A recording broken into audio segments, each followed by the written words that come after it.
Et bienvenue à tous.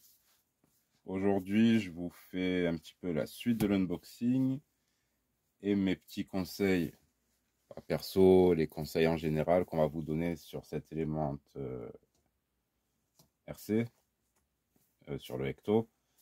Conseils de setup avant roulage et les choses à faire avant roulage. Voilà. Alors, j'ai déjà commencé par la programmation Vario, donc ça, je vais vous expliquer vite fait. J'ai changé déjà les goupilles, je les ai mis un peu plus grosses. Trop gros, ça passe pas, les trous sont trop petits. Donc dans cette vidéo, on va ouvrir le bag. Je vous explique le Vario. Ensuite, je fais le petit programme comme ça, vous voyez si ça vous intéresse ou pas. On va s'occuper du positionnement des amortisseurs avec ce qu'il y a à faire au niveau du point d'ancrage. Et on finira par l'overdrive pour le passer de 5 et de quelques à 12%. Chose à faire directement, ça je vous le conseille. Tant qu'à faire, vous avez le véhicule, c'est pas compliqué, vous verrez ça tout à l'heure.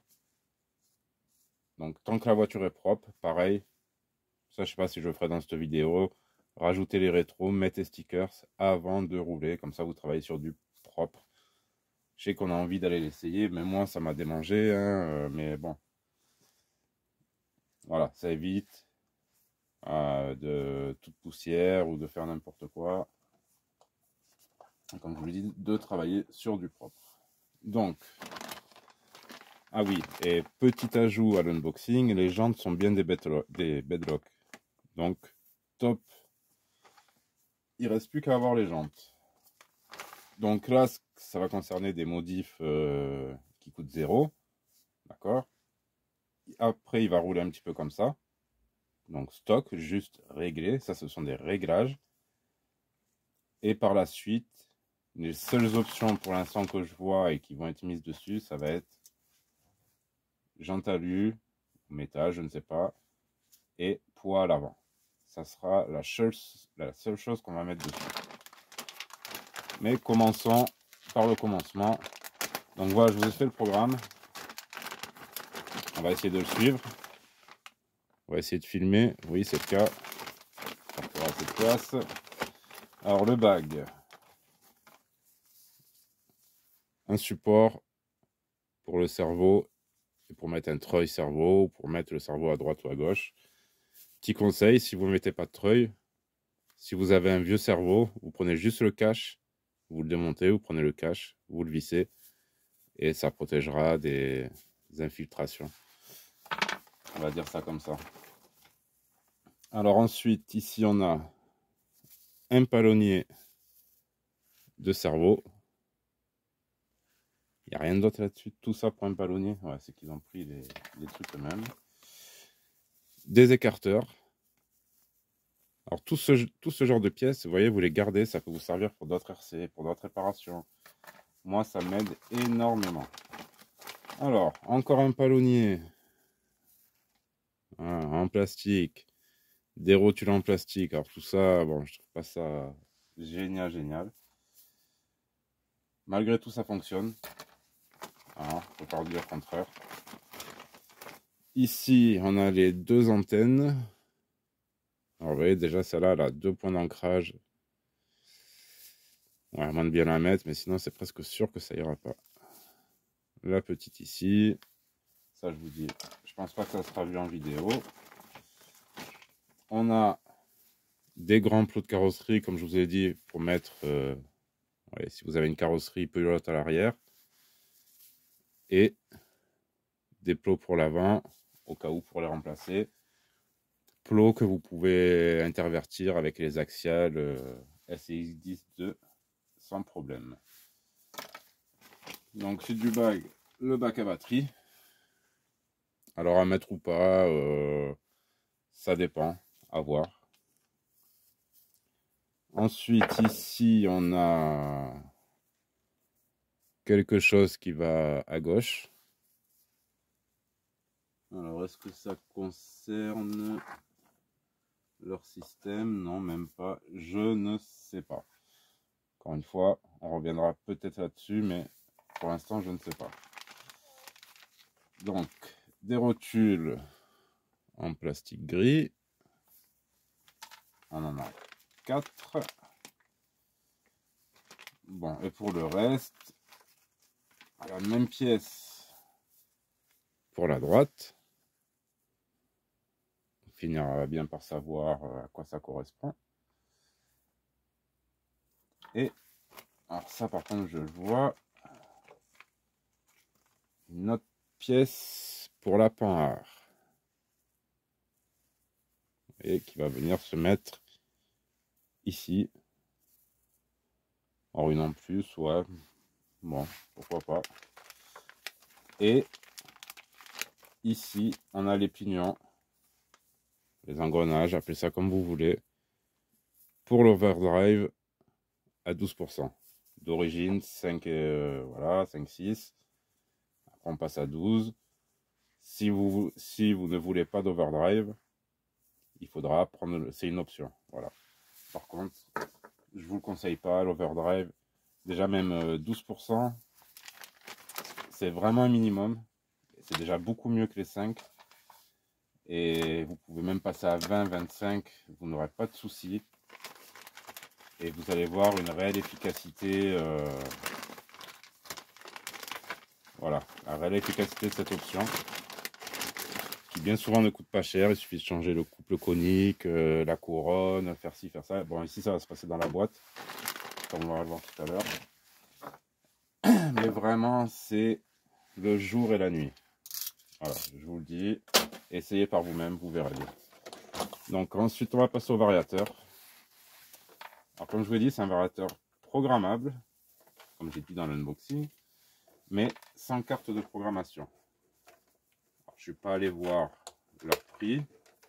Moi, ce que j'ai cherché à faire, c'est d'abord programmer avec les cartes que j'avais ici. Donc, des cartes de prog de 1080, des cartes Obi-Wing, toutes sortes de cartes. Et je ne trouvais pas. J'ai fini par trouver une que j'avais achetée il y a très longtemps, à 2 €. Voilà, ce genre de carte qu'on a sur AliExpress. Alors là, il ne faut pas se tromper. Évidemment, je n'ai pas préparé le petit carnet. Donc, vous avez 5 fonctions. Mais, comment dire, les valeurs ne correspondent pas avec votre fiche. Alors, ce qu'il faut faire, c'est prendre le carnet du variateur ready. Vous avez les 5 fonctions. Et à partir de là, il suffit de lire sa fiche, numéro 1. Voilà, de changer la fonction. Vous voyez la fonction du voltage. Je crois qu'elle est en numéro 2, en numéro 3 sur le carnet ready. Je crois qu'il est pas si loin. Parce qu'il y a des moments où on parle. Mais si vous êtes un peu comme moi, c'est vrai que le visuel, ça compte. Alors, est-ce qu'il est là-dessus?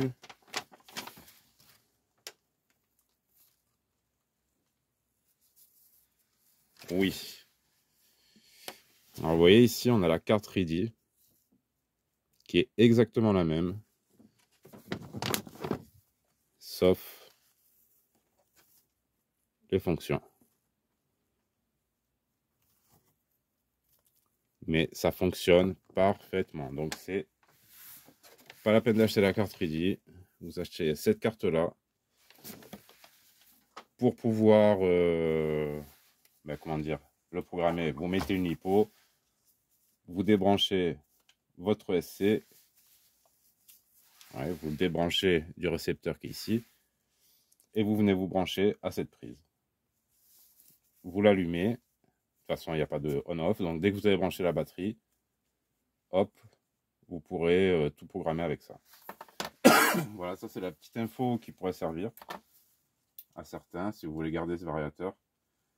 Moi, je pense pas parce qu'en fait, il n'a pas de frein manuel. Voilà, donc on est obligé, enfin, c'est juste marche avant, marche arrière et drag brake. Donc frein auto. Malgré que ce soit une 80 ampères, donc c'est pas un Obi-Wing et ça, comment dire, il n'y a pas de, on peut pas gérer nous-mêmes nos freins. Je sais généralement, les gens, ils préfèrent un drag brake et pas s'occuper des freins. Moi, je fais partie des 5%, voilà, qui conduisent différemment. Il me faut mes freins. Voilà, donc on va continuer. Alors, sur ces histoires d'ancrage à l'arrière. Vous voyez, je vais vous enlever l'amortisseur, vous allez mieux voir. Alors, ne vous inquiétez pas.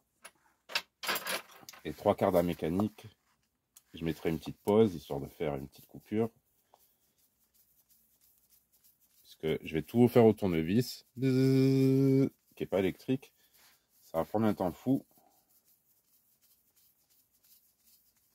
Alors, le but du jeu ici. Vous voyez, faites attention. Quand vous enlevez les amortisseurs, il y a des écarteurs. Le but, ça va être d'enlever, vous voyez, dans l'amortisseur, cette petite plaque et de la retourner, histoire que le point d'ancrage, je le sens, hop, ouais, ça par contre, les rotules en plastique, je suis vraiment pas fan, ça c'est un peu dommage. Vous voyez, ici on a 3 trous à l'arrière et 2 trous devant. Le but, c'est de l'inverser et d'avoir les 3 trous devant et les 2 à l'arrière. Alors, le trou a l'air bien rectangle. Est-ce que c'est compliqué à faire? Déjà, par où le sortir sans l'abîmer? Est-ce qu'on y arrive avec les doigts? Ça n'a pas l'air évident. On pourrait essayer de mettre une vis pour le retirer, histoire de ne pas abîmer le filetage. Pareil, je ne l'ai jamais fait, donc je ne sais pas. J'ai pas regardé s'il y avait des vidéos qui disaient comment faire. Il disait qu'il fallait le faire, ça je le comprends. Mais pas le reste. Donc on va voir. Et si je vous fais cette vidéo, bon, qui a l'air basique, hein, je vous dis, vous allez voir les vidéos en anglais, vous pouvez très bien comprendre. Mais comme elle n'y est pas en français, ben, tant qu'à faire, je vous la fais. Je sais pas si ça sera plus... Ah ben... Ok, donc là, on a un petit cache qui était mis là devant. Par contre, ce qu'on va faire, là, on commence à attaquer la petite mécanique des petites pièces. Alors, je vais pas changer de gants, je vais juste les enlever. Les gants, c'est pour la présentation. Donc là, vous voyez, hop, il y a une première pièce qui vous vient comme ça. Et donc après, hop, ça vient tout seul. Donc il suffit de les inverser. Il n'y a vraiment rien du tout qui les tient.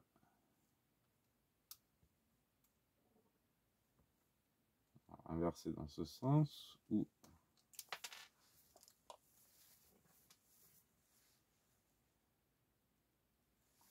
on va mettre.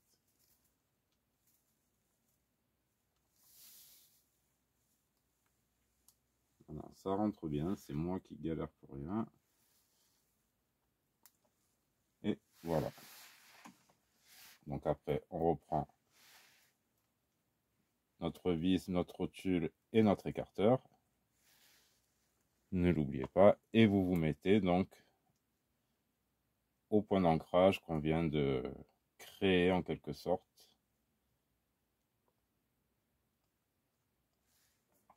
Hop.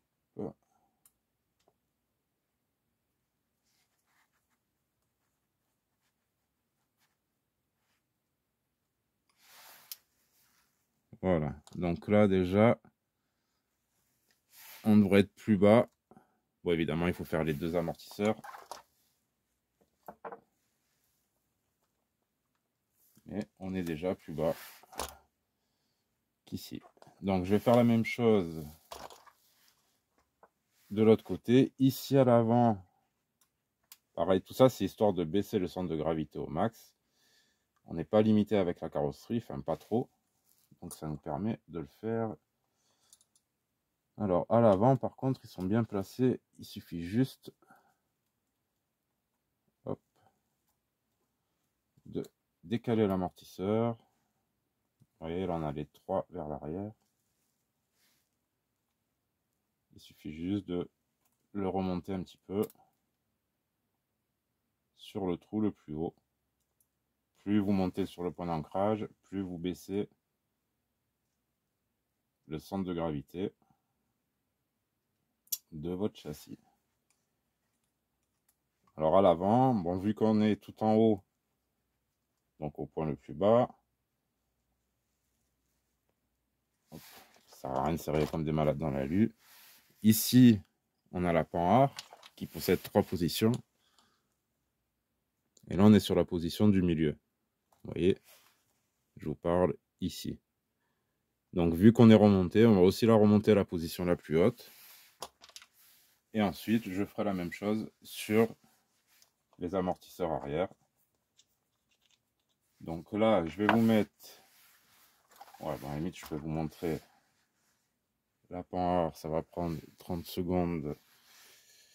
Si j'ai de quoi démonter la roue, évidemment, j'ai des outils, mais ils sont un peu de partout. Bon, avec ça, ça devrait aller. Petite trousse de terrain.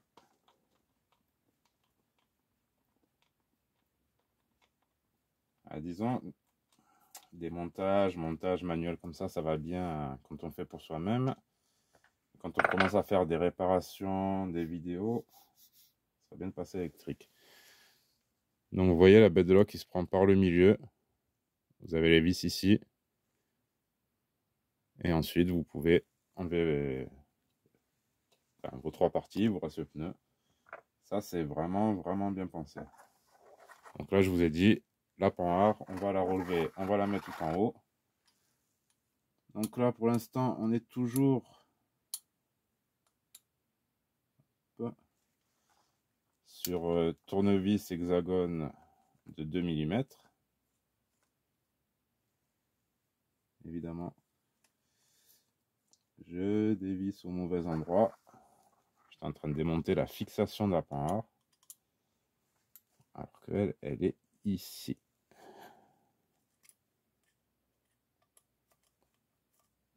Alors, je vois pas de frein filé dans leur vis. Moi, pour l'instant, je vais pas en remettre non plus. Faites-le si vous avez l'occasion. Moi, je vais juste voir si ça peut tenir, juste en serrant comme il faut. Surtout que ça reste accessible. Ouais, je le verrai assez vite. Allez. Je ne veux pas y aller. Voilà pourquoi je vais couper après, pour vous éviter tout ça.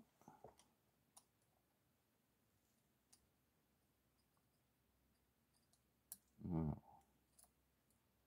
C'est la rotule qui me gêne.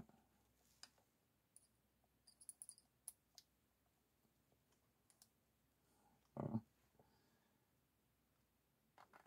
Je vais pas y arriver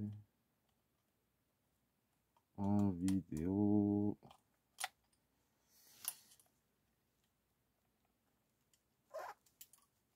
Allez.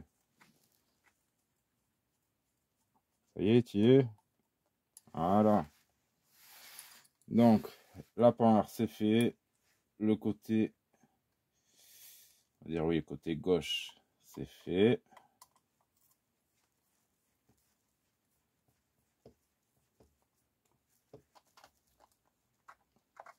Hop. Hop. Voilà. Bon, je vais passer de l'autre côté. Je vous mets une petite pause, je vous reprends. Alors, voilà le résultat. Une fois la carreau posée, donc on est bien rabaissé un petit peu. Désolé pour les, comment dire, les fumées d'encens là. Ils sont super bons. J'espère qu'il va pas trop gâcher ma vidéo. Oh. Ouais, dans un sous-sol, de temps en temps, mettez un peu d'encens. Vous travaillez dans de meilleures conditions, on va dire. Maintenant, on s'attaque à la boîte, à l'overdrive. Alors là, je vous conseille vivement d'avoir le manuel à côté de vous quand vous allez faire cette opération. Néanmoins, vous pouvez commencer par ceci, c'est-à-dire déconnecter les arbres de transmission. Là, par contre, je pense qu'il y a de l'octite.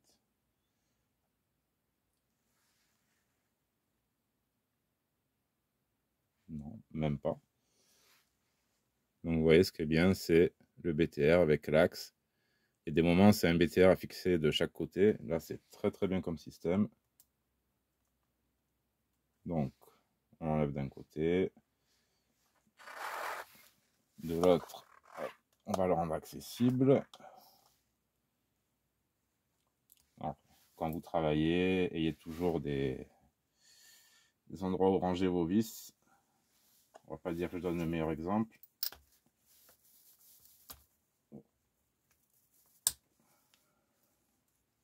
Ah, j'ai eu peur. C'est quoi ce filetage?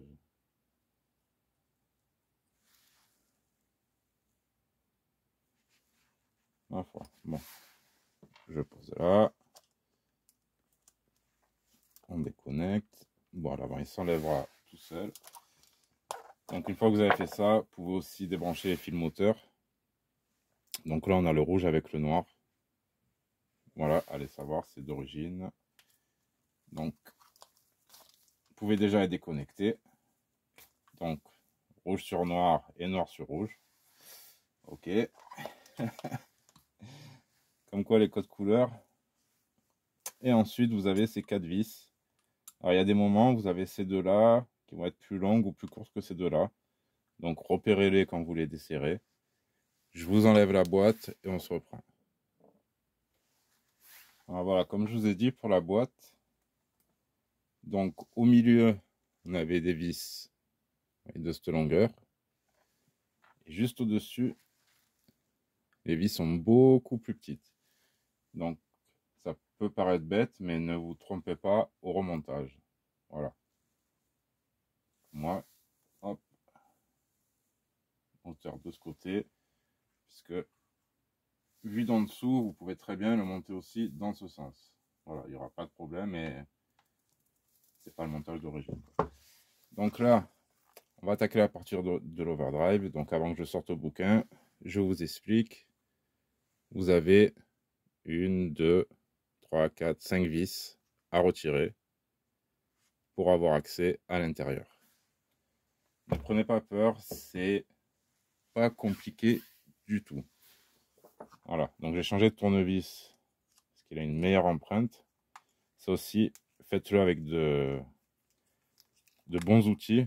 Un bon outil ne veut pas dire un outil cher, mais un outil neuf ou qui a une bonne empreinte.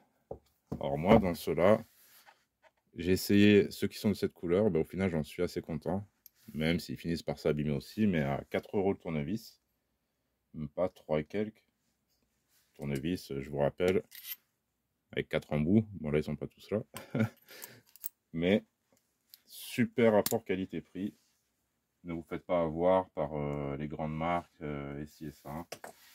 Enfin bref, je vais vous démonter tout ça et on passe à l'overdrive. Allez, c'est dévissé. J'ai pas encore ouvert. On va passer à la notice. Donc ce qui nous concerne, c'est cette partie. Ne regardez pas celle du bas, c'est pour une autre configuration.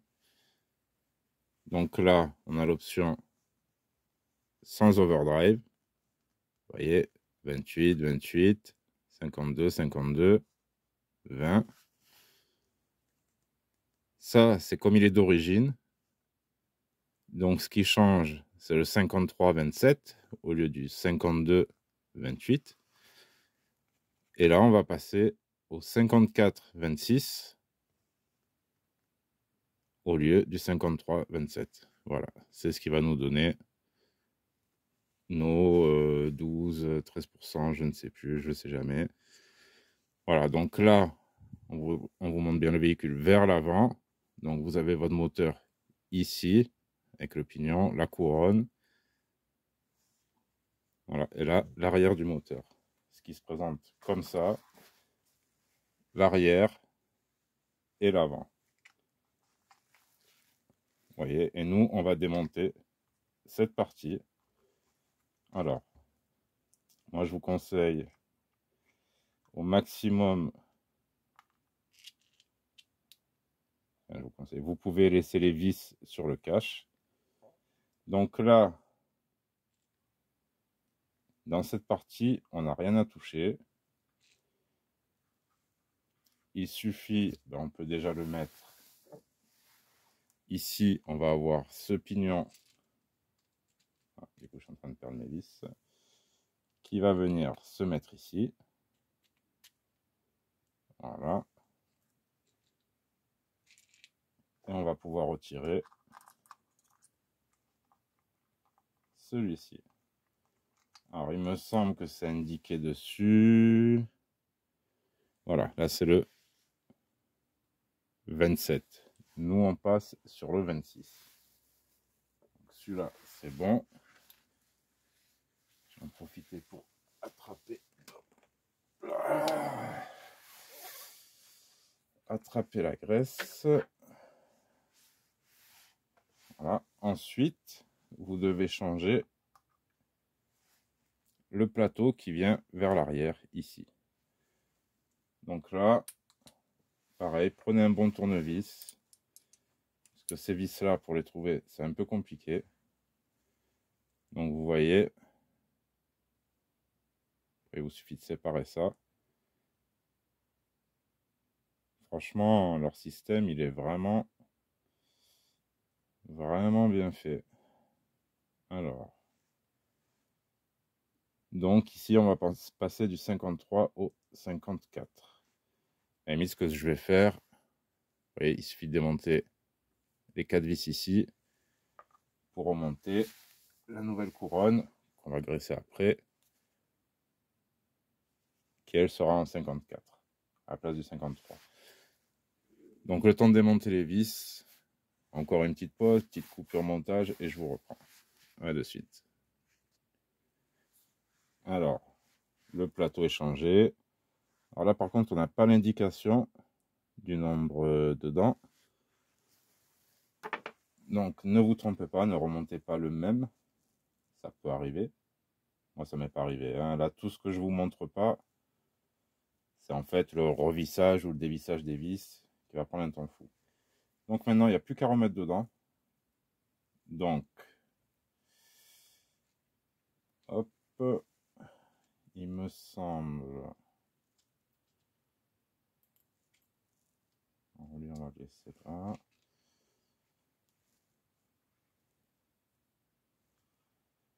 Du coup, si je mets lui, est-ce que je peux mettre lui comme ça? Sûrement. Bon, vérifiez bien. Enfin, ne perdez pas de roulement en route. Mais vous voyez, une boîte, c'est vraiment pas compliqué. Alors, est-ce que je vais pouvoir la remboîter comme ça? En tournant un peu. Et voilà, faut pas forcer. Faut que ça tourne. Ça tourne. Évidemment, ça force avec le moteur, là. Mais il n'y a pas de souci. Même si on veut voir.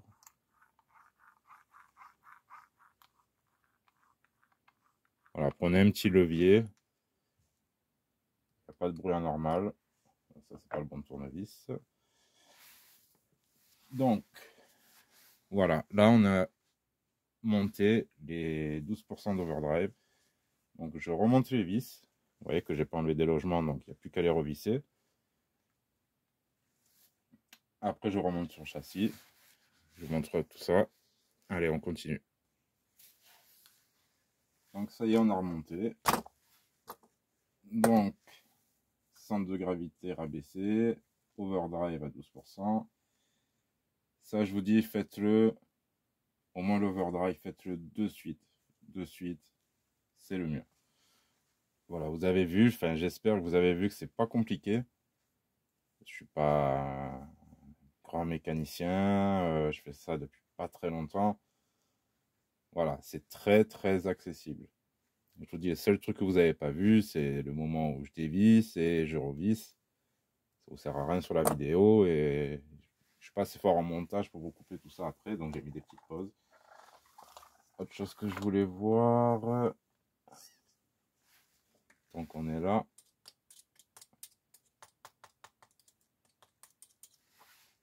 Il me semble qu'on a une corne de cerveau en métal. Ça c'est bien, d'origine, donc celle-là je pourrais la garder.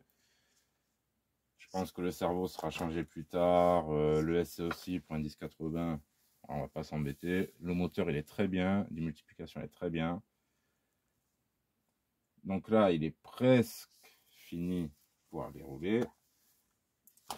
Alors, chose que j'ai vue sur la chaîne Exagered RC, je ne sais plus, je sais pas, c'est un anglais, un américain. Il va aussi bien vous détailler toutes les options, enfin toutes les upgrades à faire avant de commencer à rouler. Peut-être même un peu plus. De ce que je me souviens, lui ce qu'il dit, c'est de faire passer vos câbles moteurs là-dessous pour éviter de les avoir ici.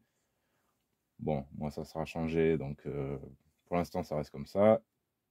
Et important, chose importante aussi, mettre un ballon ou une boîte à ce récepteur. Voilà, ça a beau être étanche, tout ce qu'on veut, c'est jamais trop bon. Bon, moi je suis souvent je roule dans du sec, même si parfois c'est humide. J'ai jamais eu trop de soucis avec mes récepteurs, même ceux qui sont à l'extérieur comme ça. Le mieux c'est quand même ou vous faites une petite boîte ou vous mettez dans un ballon tout simplement.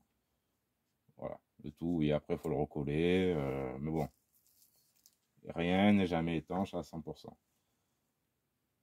Donc voilà, sur ce petit élément intersecto, donc voilà, il restera ça à faire, ça, et la carrosserie, avant d'aller essayer de mettre de la poussière dessus. Ah oui, je crois qu'il disait aussi, chose intéressante, de mettre un pare-choc arrière. Oh. Non, ça... C'est vrai que ça pourrait protéger la carrosserie, mais ça la ferait rehausser. Je ne sais pas, à voir. Ça, je suis pas trop pour. Par contre, bien collé, comme je vous ai dit, avec ou la colle chaude, tous les éléments. Donc là, non, là, il n'y a rien. Là, c'est un autocollant Larceau. Posez vos autocollants et après, les rouler. Comme ça, vous êtes paré. Et je crois que je vais le terminer. Je vais l'essayer quand même un peu ici vite fait. Et il roulera très bientôt dans cette config. Donc, vous avez bien pu voir d'origine. C'est juste un setup. C'est juste une configuration. Peut-être il y a mieux. Moi, elle m'a paru assez bonne. Voilà. De toute façon, pour un LCG, rabaisser, comment dire, remonter les manteaux pour baisser le centre de gravité, ça a l'air très normal, très logique. Ensuite, ici, il reste un ancrage. Je ne sais pas si je le laisse ici ou si je le mets en arrière. Je vais voir. Je vais faire mes tests moi-même. Voilà, l'overdrive est fait. Le tout, c'était de montrer la simplicité de ça et de vous dire quoi faire avant d'aller rouler avec cette machine. Vous pouvez très bien la sortir du carton et aller rouler comme ça. À mon avis, ça sera très efficace. Mais tant qu'à faire, au moins pour l'overdrive. Après, vous pouvez vous rendre compte si vous commencez à 5 et qu'après, chose que j'ai fait avec le premier, l'overdrive, je l'ai mis après plusieurs roulages. Donc, je me suis vraiment rendu compte de la différence. C'est vraiment en le faisant tout de suite, vous ne vous rendrez pas compte, mais franchement, ça vaut le coup. Voilà, donc je pense que tout est dit, tout a été fait. Je vous dis, bon, question amortisseur, il a l'air pas trop mal réglé d'origine.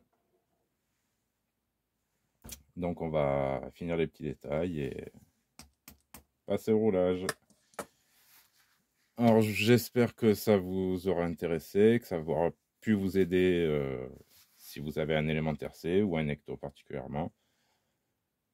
Voilà, le fait d'avoir cette vidéo en français, dites-le moi. S'il y a quoi que ce soit que je dois rectifier, n'hésitez pas. Sur ce, merci de m'avoir suivi et à très bientôt. Tchuss.